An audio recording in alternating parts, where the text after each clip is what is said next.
Okay, A'udzubillahi Bismillahirrahmanirrahim. Assalamualaikum warahmatullahi wabarakatuh. Okay, Alhamdulillah. Bersyukur kepada Allah Subhanahu Wa Taala. Hari ini kita dapat lagi bersambung pelajaran kita, iaitu pelajaran ke-23, iaitu solat mercu kejayaan. Okey. Terus kita fokuskan kepada tajuk kita, iaitu akibat meninggalkan solat. Okey.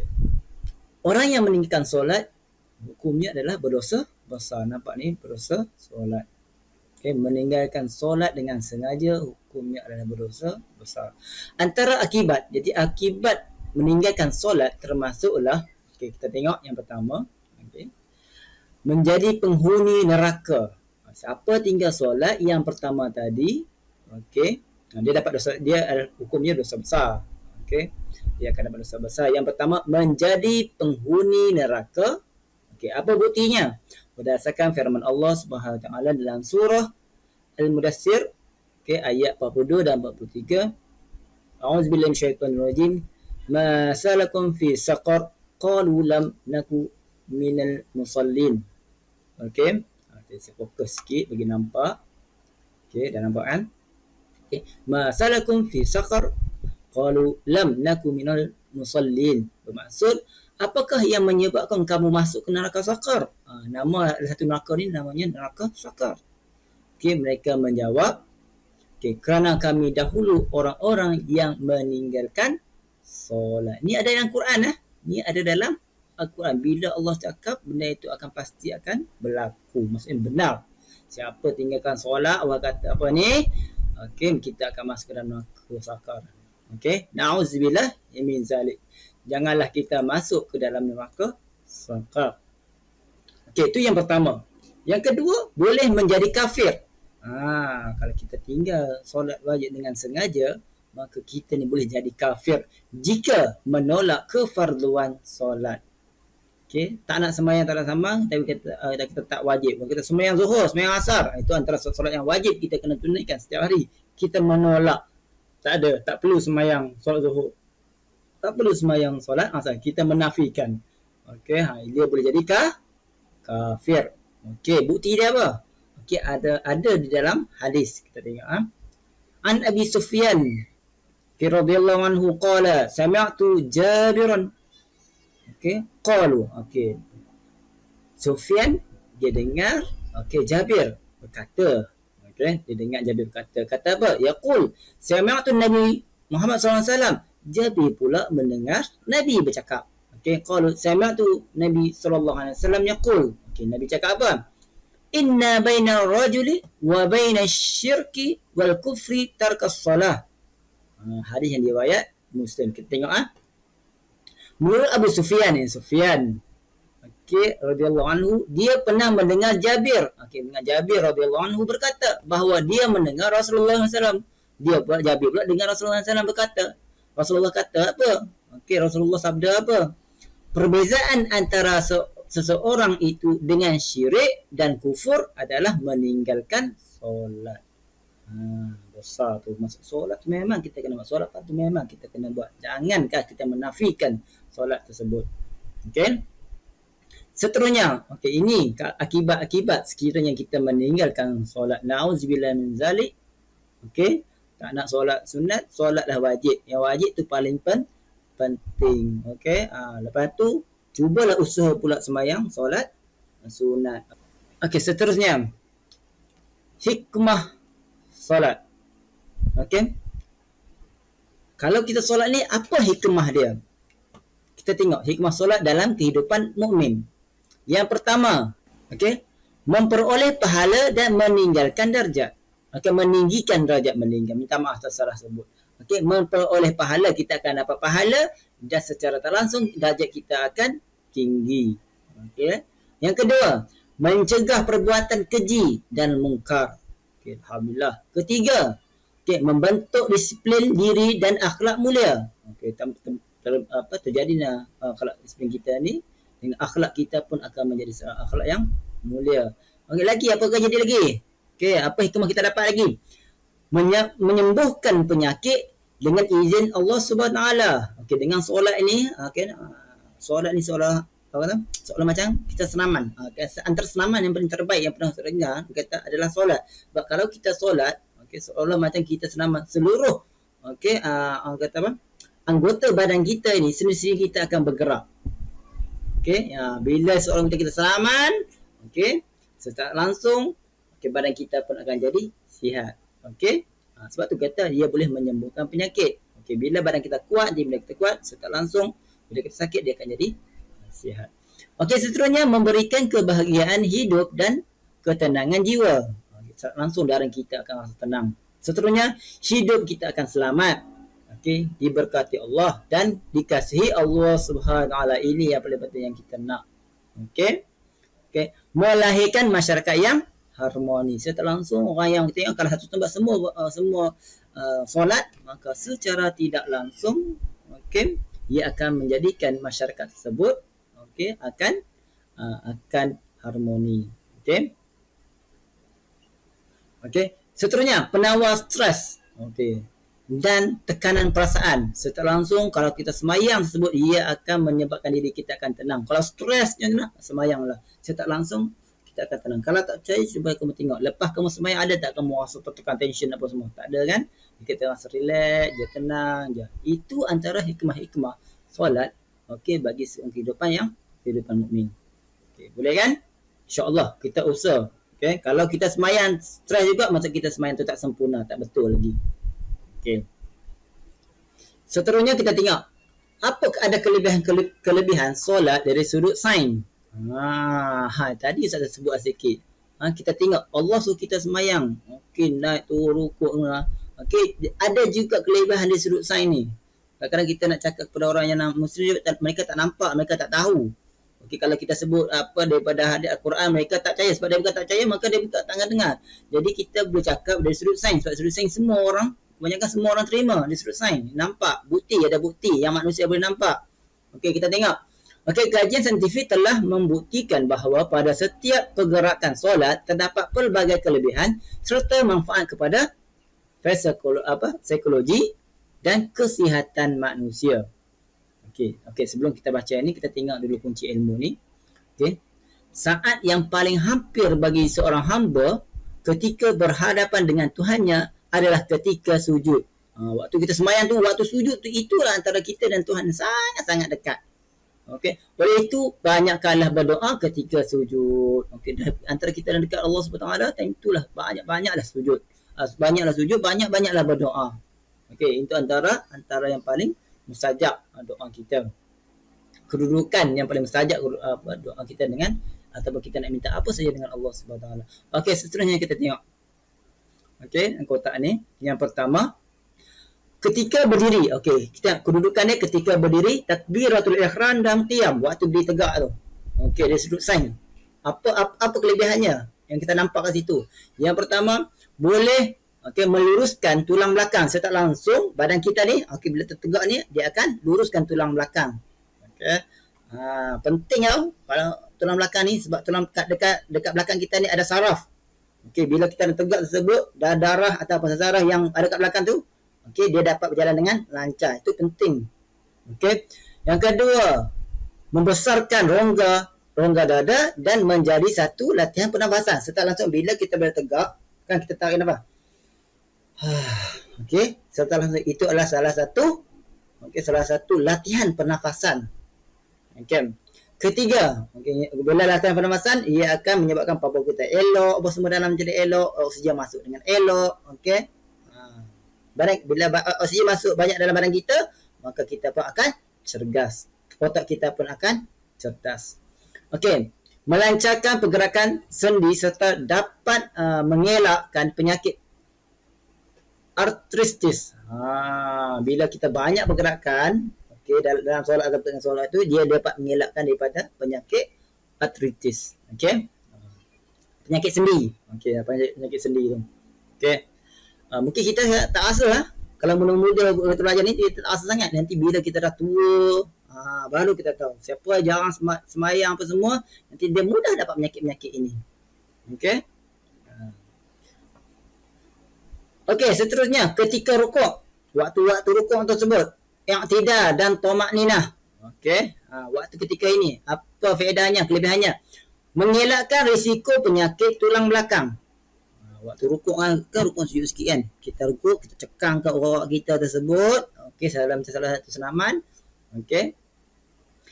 Setelah langsung dia salah satu pelatihan untuk mengelak daripada tulang kita rasa sakit. Kamu sekarang tak rasa, nanti kamu tanyalah okey mak ayah kamu, okey. Apa yang paling senang nampak ketara, kamu tanya nenek kamu, abang atuk kamu. Okey, yang tua lama-lama mereka akan sakit belakang. Sebab tu kita akan siapa yang sembahyang dengan betul, sempurna, elok, insya-Allah tak yakin masalah tersebut tak ada. Okey? Kalau ada pun tak teruk. Okey? Kalau ada pun tak teruk. Okey. Seterusnya terapi untuk merawat dan mengurangkan sakit pinggang. Okey. Memberikan ketenangan dan meningkatkan kewaspadaan. Meningkatkan kewaspadaan. Okey. Ini dalaman dah. Okey. Seterusnya ketika sujud, waktu kita sujud ni, tadi kata antara kita dekat dengan Allah SWT kan, dia sesuai dengan tarikan graviti. Okey. Macam mana tu? Meningkatkan pengaliran darah dan oksigen ke otak. Bila kita sujud tu, kepala kita kat bawah kan. Bila kita nafas tersebut, okey, menyebabkan darah akan turun ke kepala sikit. Okey, sebab kat kepala kita ni ada tempat yang darah tak pergi sangat. Sebab dia pada tinggi kan. Okey, bila kita sujud, darah tu akan pergi. Okey, bila darah pergi, sebab darah bawa oksigen. Okey, secara langsung bila darah masuk bola otak sekejap, kita bangun, okey, otak kita akan segar. Okey, sebab ada tempat otak ni sebut darah tak boleh duduk lama-lama, bahaya. Okey, dia kena masuk sekejap je. Okey ya. Kadar denyutan jantung dan tekanan darah lebih rendah dan baik. Okey, waktu sujud jantung kita akan rendah elok. Okey, latihan jantung juga. Paru-paru dapat berkembang dengan baik dan dapat mengelakkan okey tuberkulosis. Tuberkulosis. Ni bahasa sains lah ni. Okey, ada tu penyakit dia. Okey.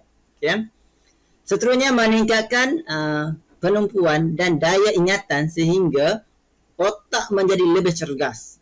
Cergas dan cerdas lah. Okey, seperti mana Ustaz cakap tadi ya. Proses peredaran darah menjadi lancar dan sempurna. Okey, banyak sangat faedah-faedah ni waktu kita sujud tu banyak. Dahlah kita dekat dengan Allah SWT.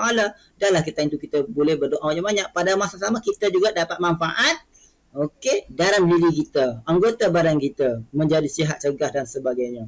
Okey, seterusnya membengkokkan jari kaki ketika sujud. Duduk iftirash dan duduk tawarruk. Waktu kita tak duduk tahiyat tu kan. Okey, apa kelebihan dia? Meningkatkan kadar pembakaran lemak dalam badan. Okey, bengkok kaki tu macam mana lemak tu? Okey, melancarkan pengaliran darah ke jantung, merendahkan risiko penyakit jantung. Banyak latihan jantung tu. Tu kaki kamu tu. Sebab tu kita kena dudukkan betul. Okey, kalau siapa yang sembahyang dengan betul, insya-Allah penyakit akan kurang. Okey, dia dapat mengelak daripada penyakit-penyakit. Okey, jadi waktu kita sembahyang lah, paling penting sembahyang 5 waktu yang fardu tersebut. Waktu kalau tak boleh kita tambah lagi sembahyang sunat. Secara langsung kalau kita buat sembahyang yang betul, pergerakan yang betul, insya-Allah kita akan lebih sihat, umur kita juga akan panjang. Okey, dan kita banyak boleh buat ibadat kepada Allah SWT, kita banyak boleh kumpul-kumpul pahala. Okey. Okey, seterusnya 7 anggota sujud. Okey, tengok dia ada 7 anggota sujud. 2 hujung jari. Ini 2 hujung jari. Kedua kaki ni. 1, 2. Dah 2 dah kan. Okey. 2 lutut. Kaki kanan, kaki kiri. Okey. 2 dah. Okey. 1, 2, 3, 4. Lepas tu duduk 2 tapak tangan. Ni tapak tangan kita ni. 2. Dah 6 dah. Dan 1 lagi. Dahi. Okey. Ini adalah anggota sujud. Waktu sujud, semua anggota-anggota ni perlu kena dekat lantai. Okey. Kena sentuh. Okey. Tak boleh buat macam tu. Tangan. Jadi tak kena kan. Kalau kita buat macam tu, maka sujud kita tidak sah. Okey, ataupun duduk sujud tapi kaki tak angkat. Tak sah juga. Tak cukup rukun sujud. Okey, boleh faham kan? Okey, ini adalah rukun sujud yang sempurna. Melainkan kecuali kalau sakit saja. Sakit dia cerita lain. Kalau sakit dia cerita lain. Sakit dekat lutut tiba-tiba ada bisul dekat lutut, tak boleh nak letak macam mana kan, terangkat sikit, itu cerita lain. Tapi kalau sujud yang sempurna, ya ada 7 rukun sujud ni memang kita kena buat. Okey, seterusnya kita tengok ada lagi tak? Okey, aktiviti muhasabah diri. Ni kamu kena baca dalam buku teks sebagai muhasabah diri kita berkaitan dengan solat. Okey, ada kajian mendapati bahawa terdapat kaitan antara waktu solat fardu dengan pengaruh hormon dan kesihatan tubuh manusia. Setiap waktu yang kita kena sembahyang tu ada sebabnya. Okey, kenapa zuhur 4 rakaat, kenapa subuh 2 rakaat saja, kenapa maghrib 3 rakaat, kenapa isyak 4 rakaat, ada sebab. Allah suruh kita buat aja. Tapi sebenarnya ada kelebihan juga. Okey, dari sudut sains. Cuma manusia ni dia kena banyak-banyak mengkaji, dia kena tahu kenapa Allah suruh buat macam tu. Okey. Okay, kunci ilmu. Okey, Muaz bin Jabbar radhiyallahu anhu berkata bahawa Rasulullah SAW bersabda, Rasul amri Islam wa amudu salah wa zirwatu sanamihil jihad. Okey, hadis riwayat Tirmizi, Ibnu Majah dan Ahmad. Terjemahan, asas segala urusan ialah Islam. Okey, tiangnya solat dan puncaknya jihad.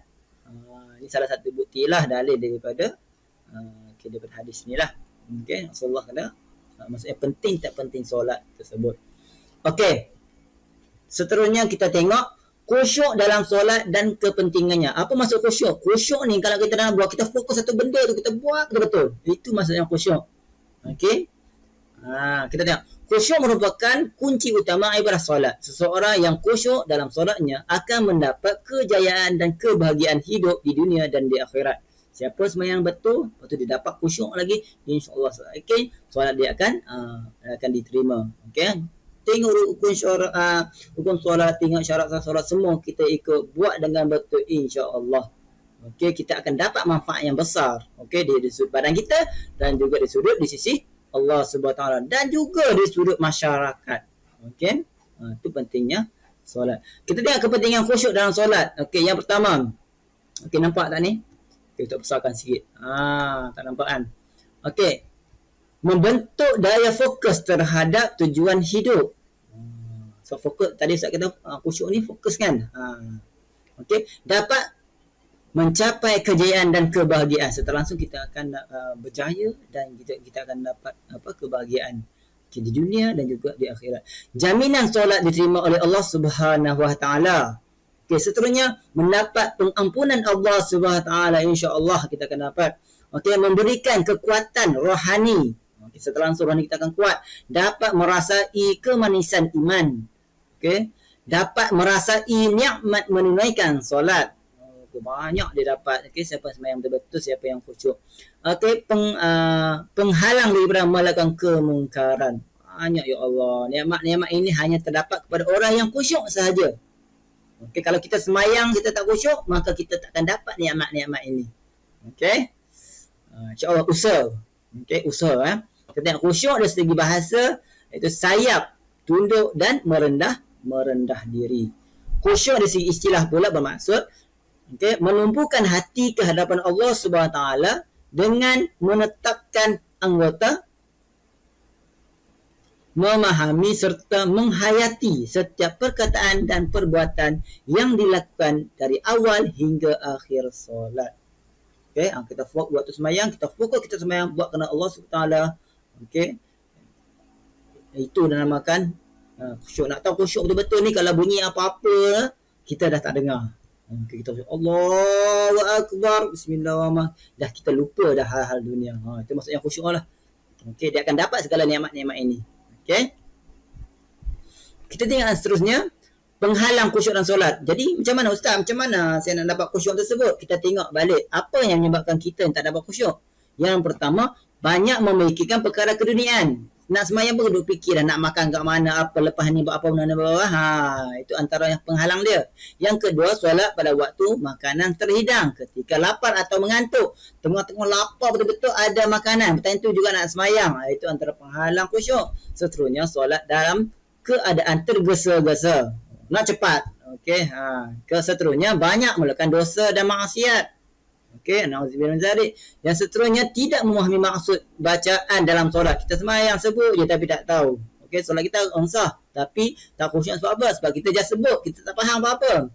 Okey, seterusnya tidak menjaga adab ketika berwuduk.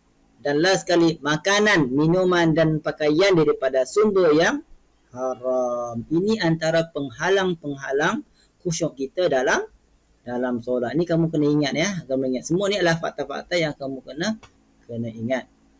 Okey. Okey, macam mana kita nak dapat khusyuk ni? Itu persoalan. Tajuk ni dia kata cara nak mendapatkan khusyuk dalam solat. Jadi macam mana? Okey. Sebelum kita nak solat, apa perlu kita buat?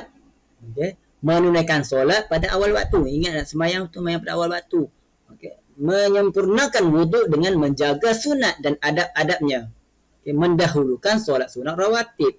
Menjauhkan tempat solat daripada segala gangguan.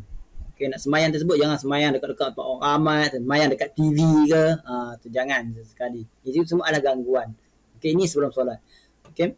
Peranan anggota ketika solat. Okay. Mata melihat tempat sujud. Okay, waktu sembahyang tersebut mata kena tengok keliling, jangan tengok keliling, atas bawah kiri kanan semua jangan. Okay. Waktu berdiri itu tengok tempat sujud. Kedua, tidak berpaling, menjeling atau melakukan pergerakan yang bukan daripada perbuatan solat. Okey. Maksudnya kita fokus betul-betul. Okey, peranan akal. Akal pula apa perlu buat ketika solat? Memahami dan menghayati maksud bacaan dalam solat. Kita cuba faham. Okey, apa yang kita baca tu kita cuba faham. Okey. Tengok banyak dalam buku-buku, dalam buku teks, dalam buku-buku cara bersemayang ada maksud dia, kau cuba benda. Apa yang kita baca cuba faham maksudnya, ada maksud dia. Okey, tidak memikirkan hal-hal keduniaan. Dan last sekali peranan hati dalam hati kita. Okey, waktu solat. Yakin bahawa Allah SWT mengetahui perlakuan kita. Okey. Kita waktu kita sembahyang kita yakin apa yang kita buat Allah tahu. Okey. Kita sembahyang Allah tengok kita. Kita sembahyang Allah tengok kita. Allah kita kena buat betul-betul. Okey, kena yakin. Kedua, merasakan seolah-olah kita melihat Allah SWT atau Allah SWT melihat kita. Ni seolah-olah ya. Jangan bayangkan Allah macam mana. Kita bayangkan kita rasa kita hanya boleh rasa Allah SWT tengok kita. Dan sememangnya benar tu benar. Bila kita sembahyang Allah memang tengok kita. Okey. Dia menghadirkan rasa gurauan terhadap kehebatan Allah Ta'ala. Gurauan, minta maaf. Menghadirkan rasa gerun. Okey, gerun tu maksud takut. Kita rasa dan takut terhadap kehebatan Allah Subhanahu Wa Ta'ala. Allah tu maha besar, Allah tu maha hebat. Kita rasa tersebut. Kita rasa diri kita kerdil. Okey.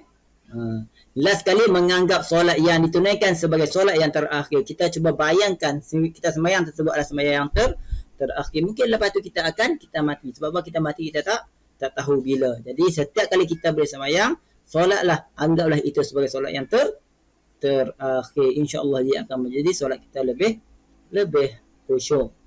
Okey. Okey. Ustaz rasa setakat tu dulu. Okey, pembelajaran kita pada hari ini. Okey, Ustaz harap murid-murid sekalian boleh faham apa yang Ustaz ajar hari ini berkaitan dengan solat, sebab tajuk ni sangat penting dan kita kena buat setiap hari. Paling kurang ada 5 waktu yang wajib kita kena tunaikan.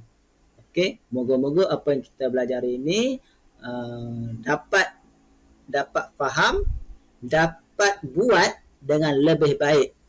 Saya yakin, sama-sama dah kita usaha untuk dapatkan khusyuk kita dalam solat supaya kita dapat nikmat-nikmat ataupun yang nikmat-nikmat yang akan kita perolehi. Okey, nikmat-nikmat besar yang akan kita perolehi. Insya-Allah.